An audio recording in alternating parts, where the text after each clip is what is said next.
किताब मुकद्दस में से अहबार के 24वें बाब की तिलावत। और खुदावंद ने मूसा से कहा, बनी इसराइल को हुक्म कर कि वो तेरे पास जैतून का कूट कर निकाला हुआ खालिस तेल रोशनी के लिए लाएं, ताकि चिराग हमेशा जलता रहे। हारून उससे शहादत के पर्दा के बाहर खैमा इज्तिमा में शाम से सुबह तक खुदावंद के हजूर करीने से रखा करे। तुम्हारी नस्ल दर नस्ल सदा यही आइन रहेगा। वो हमेशा उन चिरागों को तरतीब से पाक शमादान पर खुदावंद के हजूर रखा करे। और तू मैदा लेकर 12 गिरदे पकाना, हर एक गिरदे में ईफा के 2/3 हिस्से के बराबर मैदा हो। और तू उनको 2 कतारें करके हर कतार में 6 रोटियां पाक मेज पर खुदावंद के हुजूर रखना। और तू हर एक कतार पर खालिस लुबान रखना, ताकि वो रोटी पर यादगारी यानी खुदावंद के हुजूर आतशी कुर्बानी के तौर पर हो।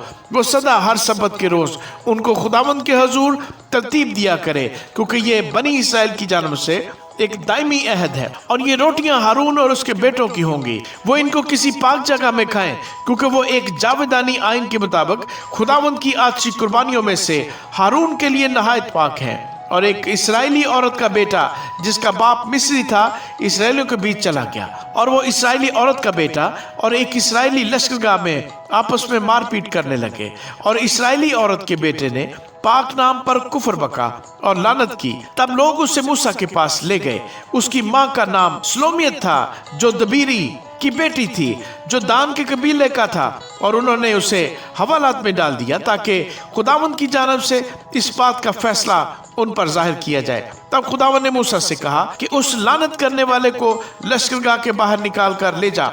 और जितनों ने उसे लानत करते सुना, वो सब अपने अपने हाथ उसके सर पर रखे और सारी जमात उसे संसार करे। और तू बनी इसराइल से कह दे कि जो कोई अपने खुदा पर लानत करे, उसका गुनाह उसी के सर लगेगा। और वो जो खुदावंद के नाम पर कुफर बके, जरूर जान से मारा जाए।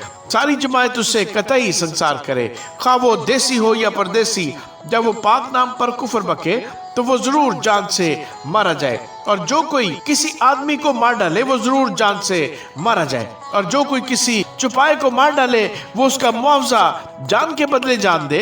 और अगर कोई शख्स अपने हमसाए को ऐबदार बना दे, तो जैसा उसने किया वैसा ही उससे किया जाए। यानी उज़्व तोड़ने के बदले उज़्व तोड़ना हो, और आंख के बदले आंख और दांत के बदले दांत। जैसा ऐब उसने दूसरे आदमी में पैदा कर दिया है, वैसा ही उसमें भी कर दिया जाए। अलगर्ज जो कोई किसी चुपाए को मार डाले, वो उसका मुआवजा दे, पर इंसान का कातिल जान से मारा जाए। तुम एक ही तरह का कानून देसी और परदेसी दोनों के लिए रखना, क्योंकि मैं खुदावंद तुम्हारा खुदा हूँ। और मूसा ने ये बनी इसराइल को बताया। बस वो उस लानत करने वाले को निकाल कर लश्करगाह के बाहर ले गए और उसे संसार कर दिया।